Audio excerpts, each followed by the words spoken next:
Hi hello నమస్తే welcome to Telugu post channel. నేను Sindhu. European మహిళ T10 లీగ్ 2023లో ఎవరు ఊహించని సంచలనం నమోదైంది. నెదర్లాండ్స్ మహిళా క్రికెట్ జట్టు కెప్టెన్ ఐరిస్ జ్విల్లింగ్ కేవలం 34 బంతుల్లోనే సెంచరీ నమోదు చేసింది. ఈ ఇన్నింగ్స్లో జ్విల్లింగ్ 11 సిక్స్లు 5 ఫోర్ల సాయంతో అజేయంగా 102 పరుగులు చేసింది. దీంతో ఈ ఘనత సాధించిన తొలి మహిళా క్రీడాకారిణిగా నిలిచింది.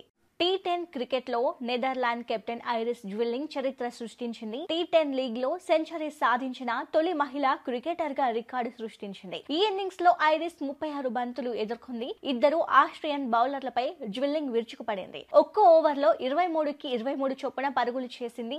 తద్వారా జ్విల్లింగ్ నెదర్లాండ్స్ కు భారీ స్కోర్ ను అందించింది. తొలుత బ్యాటింగ్ చేసిన నెదర్లాండ్స్ 10 ఓవర్లో ఒక వికెట్ నష్టానికి 159 పరుగులు చేసింది. ఆస్ట్రియాకు 160 పరుగుల భారీ లక్ష్యాన్ని నిర్దేశించింది. లక్ష్యాన్ని ఛేదనకు దిగిన ఆస్ట్రియా నిర్ణీత ఓవర్లలో 9 వికెట్ల నష్టానికి 59 పరుగులు మాత్రమే చేయగలిగింది. ఈ మ్యాచ్ లో నెదర్లాండ్స్ 100 పరుగుల తేడాతో విజయం సాధించింది. నెదర్లాండ్స్ బౌలర్లతో డి లాంగే, రాబిన్ రిచ్కే, హర్నాతలో 2 వికెట్లు తీశారు. కార్లిన్ వాన్ ఒక వికెట్ దక్కించుకుంది. ఆస్ట్రియా ఇన్నింగ్స్ లో ఒకే ఒక బ్యాట్స్మెన్ 2 అంకెల స్కోర్ చేసింది. మల్లికా మహదేవ మాత్రమే 30 పరుగులు చేసింది. 4 ఆస్ట్రియా బ్యాట్స్మెన్ ఖాతా కూడా తెరవలేకపోయారు.